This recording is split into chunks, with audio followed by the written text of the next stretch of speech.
क्या पिछले 10 साल में दिल्ली में सही में कोई एजुकेशन रेवोल्यूशन हुई थी? ऐसी हमने बातें तो बहुत सुनी है, लेकिन आज हम जानेंगे इन बातों के, इन दावों के पीछे की सच्चाई। Welcome to the truly opinionated Indian.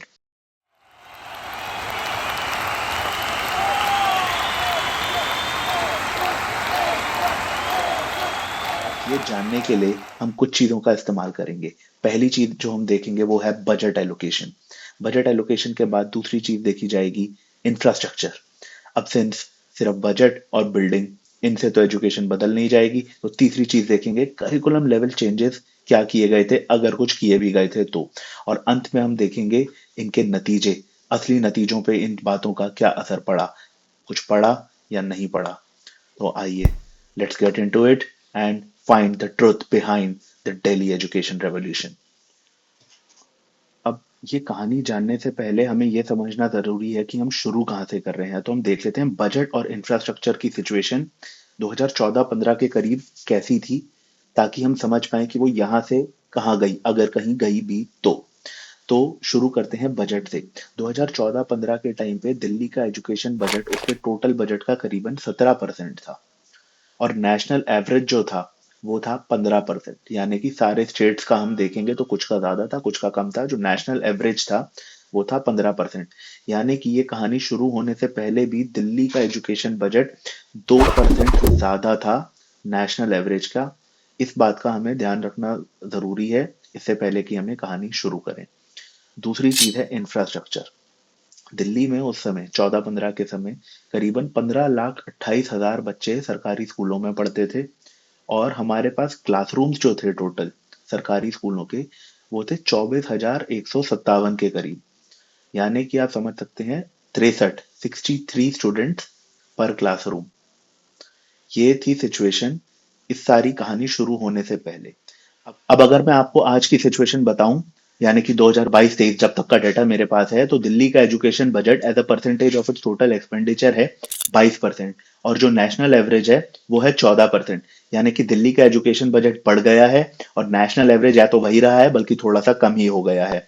आप यहाँ अगर ग्राफ में देखेंगे तो आप ओवर द ईयर ट्रेंड भी देख सकते हैं, कैसे दिल्ली का education budget consistently with slight aberration here and there बढ़ता रहा है, और नेशनल बजट कुछ केसेस में कम ही हो गया है या होवर करता रहा है उसी नंबर के आसपास। अब ये सारा मैं जो आपको डेटा बता रहा हूं, ये डेटा मैं यहां से नहीं बता रहा। ये डेटा दिल्ली के इकोनॉमिक सर्वे और डिपार्टमेंट ऑफ एजुकेशन की ऑफिशियल रिपोर्ट्स में से मैं आपको बता रहा हूं, और इनका लिंक मैं डिस्क्रिप्शन में डाल दूंगा।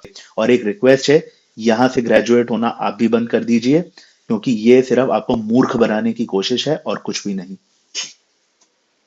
खैर, ये तो हुई बात बजट की। अब अगर मैं नंबर ऑफ क्लासरूम्स पे आऊं तो 2022-23 तक ये नंबर 44,960 तक पहुंच चुका था, जो कि आपको याद होगा 2015 में था 24,000 के करीब। ये था एक 86% का increase in the number of classrooms. इस 86% increase in the number of classrooms ने किया क्या? जो नंबर ऑफ स्टूडेंट्स पर क्लासरूम पहले 63 था, उसे कम करके, क्योंकि अब क्लासरूम बढ़ गए, वो नंबर कम होके 40 स्टूडेंट पर क्लासरूम पे आ गया। अब ये था 37% इंप्रूवमेंट इस मेट्रिक में। अब आपके दिमाग में शायद ये सवाल आ सकता है कि नए क्लासरूम क्यों बनाए गए, स्कूल क्यों नहीं बनाए गए। इसका रीजन ये था कि जो लैंड है दिल्ली में, वो डीडीए के अंडर आता है, जो कि सेंट्रल गवर्नमेंट का है। और स्टेट गवर्नमेंट और सेंट्रल गवर्नमेंट में से डिफरेंट पार्टीज की सरकार थी, और दोनों पार्टीज की प्रायोरिटीज अलग थी। इसीलिए स्कूलों के लिए लैंड लेने में काफी मुश्किल थी, क्योंकि स्कूल और एजुकेशन कभी सेंट्रल गवर्नमेंट का या उनकी प्रायोरिटी कभी रहे ही नहीं है। अब सिर्फ क्लासरूम्स की बात नहीं थी, एक और अगर आपको बात बताऊं तो टीचर्स के लिए फैसिलिटीज बेटर करने की भी कोशिश की गई। इसमें से एक चीज थी, टीचर के स्टाफ रूम्स वगैरह जो हैं वो बेटर हो जाने चाहिए, तो उनका इंफ्रास्ट्रक्चर इंप्रूव करने की कोशिश की गई, कॉफी मशीन वगैरह लगाने की कोशिश की गई।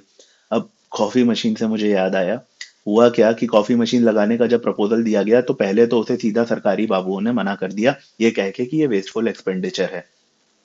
लेकिन किसी तरह 1.5-2 साल तक जब हमारे शिक्षा मंत्री उस चीज के लिए लगे रहे, तो इस चीज को वो अप्रूव करवा पाए।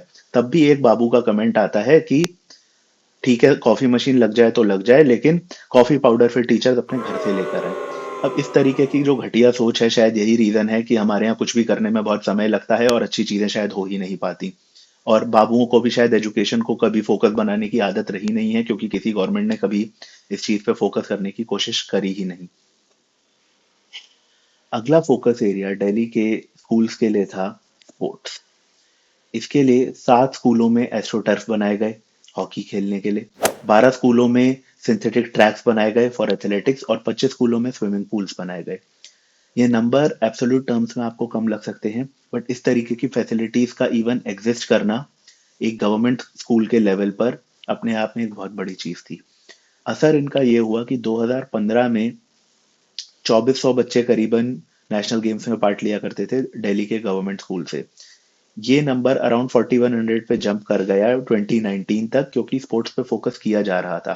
ये एक 70% इंक्रीज था in the number of students who are taking part in national games from government schools of Delhi. ये अपने आप में एक गर्व की बात थी। एक और चीज जो की गई वो ये थी कि मुंडका एरिया में दिल्ली के एक स्पोर्ट्स यूनिवर्सिटी खोली गई। ये पहला गवर्नमेंट रन इंस्टीट्यूशन था जो कि हायर एजुकेशन प्रोवाइड करता था स्पोर्ट्स में। इसका वाइस चांसलर बनाया गया कर्णम मल्लेश्वरी को। कर्णम मल्लेश्वरी इंडिया की पहली फीमेल थी जिन्होंने वेट लिफ्टिंग कैटेगरी में एक ओलंपिक मेडल जीता था। एक दिल्ली स्कूल भी स्टार्ट किया गया, स्पोर्ट्स स्कूल स्टार्ट किया गया 2022-23 के अराउंड, जिसका काम था to act as a feeder school for the Delhi sports university.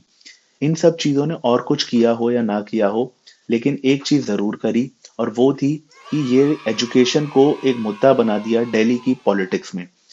ऐसा आज तक पहले कभी नहीं हुआ था।